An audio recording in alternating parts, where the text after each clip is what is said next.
स्वागतम सर्वेषां। 31 दिसंबर 2022 वर्ष का अंतिम शनिवार। हनुमान मंदिर में मैं बैठा हूँ परिसर में। कुल बट 3:43 हैं अपराह्न। नर्मदा परिक्रमा का किताब मेरे पास था, उससे पढ़कर जो मन में मेरे उद्रेक हुआ नर्मदा जन्म, उसके ऊपर मैंने रचना किया हूँ। पहले सुनिए, बाद में उसका अर्थ मैंने हिंदी में बताऊंगा।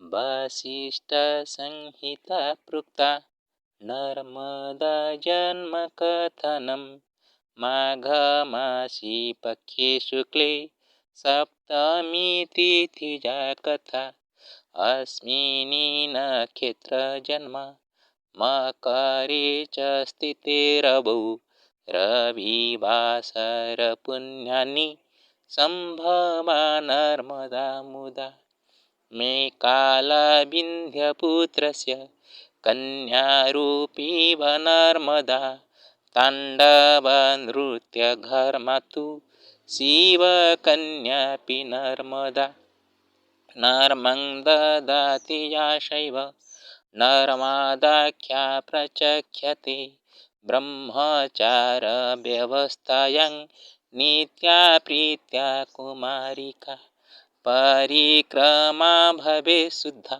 यदि च पादुकां विना रागद्वेषपरित्यज्य पूर्णेन क्रियते क्रम वायुपुराणमतेन जल्लुखितं च विद्यते नर्मदा श्वेतसुस्वेदा शिवाङ्गा तु प्रस्राविता विन्ध्यगिरौ महादेवो दशसहस्रपर्यन्तं तपस्यां तु रतश्चासीन् तदा सा नर्मदोद्भवा एकेन पदस्थितेन तपस्या सा कृतवती सन्तुष्टेन वरदाय शिवाविर्भावमुद्रया अमरतममर्ति जले मे पापक्षयता उत्तरवनमम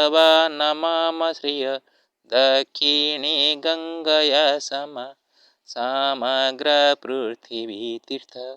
जले स्थानफलं मयि प्राप्तुर्मर्हन्तु नराश्च दर्शनेनापि मुख्यता नर्मदा कङ्करेषु श्री शङ्करस्य भवेच्छवि शिवाशीर्वचनेन नेतः शिवपितृसुवासिनः। आइए उसका हिंदी रूपांतर करें। वशिष्ठ संहिता प्रोक्ता नर्मदा जन्म कथनम माघ मासी पक्षे शुक्ले सप्तमी तिथिजा कथा। वशिष्ठ संहिता में रचना है। नर्मदा जी का जन्म कथन लिखा गया है। वो माघ महीना हुआ था, शुक्ल पक्ष में सप्तमी तिथि में उनका जन्म था। अस्मिन् नक्षत्र जन्म मकरे च स्थितिरवौ रविवासर पुण्यानि संभवा नर्मदा मुदा। माँ नर्मदा आनंद पूर्वक अस्मिन् नक्षत्र में जन्म हुई थी और तब मकर राशि में श्री भास्कर विद्यमान थे और उसी दिन रविवार भी था। देखिए कितना, मकर महीने में मकर राशि में रवि का वास, अश्विन नक्षत्र, फिर से वो रविवार था उसी दिन। क्या जन्मदिन, ये यादगार होना चाहिए। मे कालविन्ध्यपुत्रस्य कन्यारूपीव नर्मदा ताण्डवनृत्यघर्मतु शिवकन्यापि नर्मदा। कभी तांडव नृत्य कर रहे थे शिव जी, तो पसीना निकलने लगे। वो पसीने से ये माता नर्मदा का उद्भव है और वो स्वर्ग में उसको छिपा के रखा गया था। उसी वक्त नदियाँ नहीं बह रही थी, तो सभी देवलोक में विचार करके शिव जी को प्रार्थना किया गया कि नर्मदा जी को आप मर्त्य में भेजिए। तब वो विंध्य पर्वत का पुत्र मैकाल उसी नर्मदा जी को अपने पर्वत में गर्भ में वो बास दिए और वहां से नर्मदा जी बहने लगी। नर्मं ददाति याशैव नर्मदाख्या प्रचख्यते ब्रह्मचार व्यवस्थायां नित्या प्रीत्या कुमारिका। वो इतना नम्र स्वभाव का है कि वो गति करते हुए कहाँ पे छिप जाती है, कहाँ पे प्रदर्शित दिखाई देती है। सभी देवलोगों में उसी का सौंदर्य को देखकर, उसका नम्र स्वभाव को देखकर उसके साथ प्रणय बंधन में बंधने के लिए तैयार हुए। शिव जी ने कहा ठीक है, जो आप लोगों में से बड़े हैं और उनको ढूंढ के निकाल सके वो उसके साथ शादी करेगा। सभी देवलोक में आए और ढूंढने लगे, लेकिन नर्मदा माया का कहाँ पे भी एक जगह में उनको ढूंढ निकालने में साहस नहीं हुआ। उनकी गति ऐसी है, कहाँ पे छिप जाती हैं और कहाँ पे दिखाई पड़ती है। तो आजीवन वो ब्रह्मचारी व्यवस्था में रहने से वो उनको कुमारिका भी कहा जाता है। इसीलिए जो परिक्रमावासी मार्ग में परिक्रमा करते हैं, जो भी कुमारी लड़की देखते हैं उनको कुछ भोजन वगैरह खिलाते हैं, मिठाई वगैरह देते हैं, जो कि नर्मदा माँ प्रसन्न हो। और जो लड़के होते हैं वो शिव का स्वरूप में उनको बट्टू के रूप में उनको ग्रहण किया जाता है। परिक्रमा भवे शुद्धा यदि च पादुकं विना रागद्वेष परित्यज्य पूर्णेन क्रियते क्रमः। हाँ, अब परिक्रमा करने का व्यवस्था एक है, बिना चप्पल से जूते व्यवहार करके आपको चलना पड़ेगा। और सबसे बड़ी बात है, राग द्वेष मन में नहीं रखना चाहिए।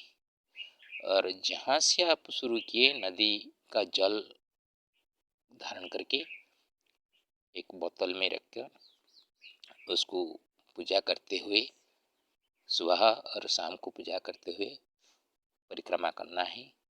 बीच में गुस्सा वगैरह नहीं करना है, किसी के चीज़ के वजह से लोभासक्त नहीं होना है, ज़्यादा खाना नहीं है, एक बार खाना है, अभिसान न करने जैसे करना है और धीरे धीरे चलना है, ना कि ब्रेक फेल की तरह दौड़ना चाहिए। महाराष्ट्र के बहुत सारे गृहस्थ लोग आते हैं परिक्रमा करने के लिए, वो ब्रेक फेल होते हुए चलते रहते हैं। दिन में 50-60 किलोमीटर चलते हैं, बोलते हैं हमें इतने सारे किलोमीटर चल पाते हैं। माँ उसमें खुद से नहीं होती है, माँ देखती है आप कितने वक्त तक चल पाते हैं और बिना लोभ करके एक बार खाद्य ग्रहण करके और पैदल बिना चप्पल से कितने अपने आप को सह सकते हैं, ये देख रही है।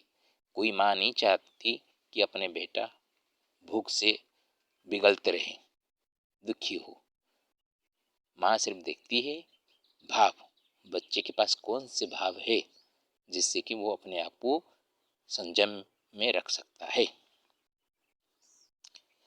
वायुपुराणमतेन जल्लोकितं च विद्यते नर्मदा श्वेतसुषेद्वा शिवांगातु प्रस्राविता।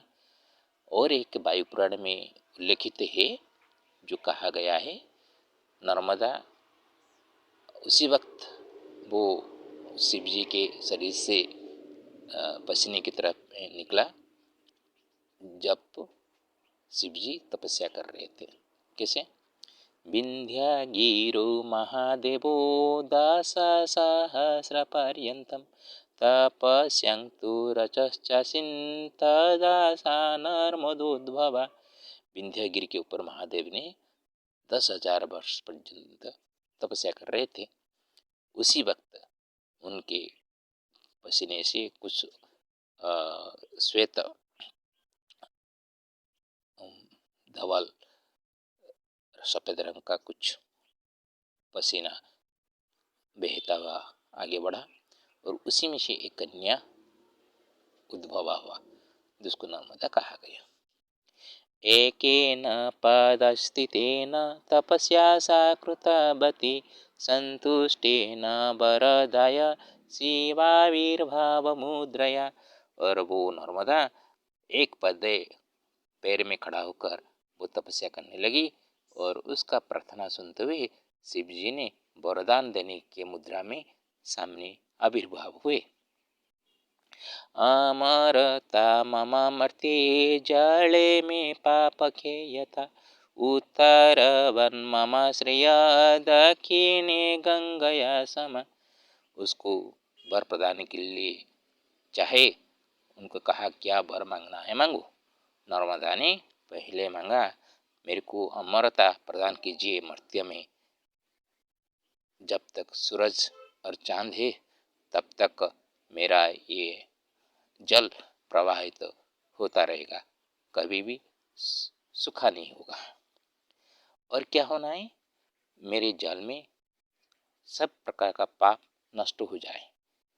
ये प्राणियों का जो पाप है मेरे जल में स्नान करने पर या मेरा जल को दर्शन करने पर सभी प्रकार का पाप नष्ट हो जाए। उत्तर में जैसे गंगा जी का महत्व है, उसी तरह दक्षिण में मेरे गंगे की तरह मैं पवित्र बनूं। समग्र पृथ्वी तीर्थ जले स्थान फलमयी प्राप्तुर्मर्हन्तु नराश्च दर्शनेनापि मुख्यतः। समग्र पृथ्वी तीर्थ जल जो है उसी जल में स्थान जो है, फल का स्थान है, वो मेरे में होना चाहिए। और जो लोग हैं वो मेरे जल में स्नान करने का जो फल वो मेरे यहाँ पे दर्शन करने से ये मुख्यता प्राप्त कर लेंगे। नर्मदा कंकरेषु श्री शंकरस्य भवेच्छवि शिवाशीर्वचने नेतः शिव पितृसुवासिनः। नर्मदा जी ने कहा, हे भगवान, मेरे नदियों में जितने कंकर है ये सभी में आपका रूप दिखाई दिए। दूसरे अर्थ में शंकर जी आए थे, शिव का स्वरूप शिष्य रूप गुरु पद्मपाद से बोले आप कौन हो। उसी वक्त शंकराचार्य ने बोले थे शिवोहम। आत्मा को शिव के रूप में कहकर वो वहाँ से ब्रह्म ज्ञान प्राप्त किए थे। इसीलिए हर एक कंकर में शंकर का छवि दिखाई देता है और वो शंकर ज्ञान के माध्यम से ही जन कल्याणकारी हो सकते हैं। शिव का मंत्र मंगलकारी, लेकिन जब तक ज्ञान का उद्रेक न हो तब तक मंगल कैसे। वो शिव का आशीर्वचन से इतः, वो इतः माने यहाँ, शिव पितृसुवासिन, यहाँ से दो भाग होकर नर्मदा के उत्तर तट में जो ध्यान करेगा, पूजन करेगा, वो शिवलोक में गमन करेगा। और दक्षिण भाग में रहकर जो नर्मदा जी का सेवा करेंगे, उपासना करेंगे, वो पितृलोक को गमन करेगा। तो ये दक्षिण तट और उत्तर तट का महत्व यहाँ पे बताया गया है। अभी बैठकर नर्मदा परिक्रमा मार्गदर्शिका जो लिखी गई किताब उसको मैंने पढ़ा और जो भाव मेरे को मिले, उसमें से ये रचना किया हूँ। आशा माँ नर्मदा सबका मंगल करे, सबको गति प्रदान करे, सबका मनोवांछा पूर्ण हो। 2023 में किसी प्रकार का रोग न हो, कोरोना जैसे महामारी न फैले, सभी मंगल में रहें, खुशहाल रहे, सुख समृद्धि हो, किसी का आंखों में आंसू न आए, सभी लोग सुख में जीवन यापन करें। हरि ओम तत्सत, हरि ओम तत्सत, हरि ओम तत्सत।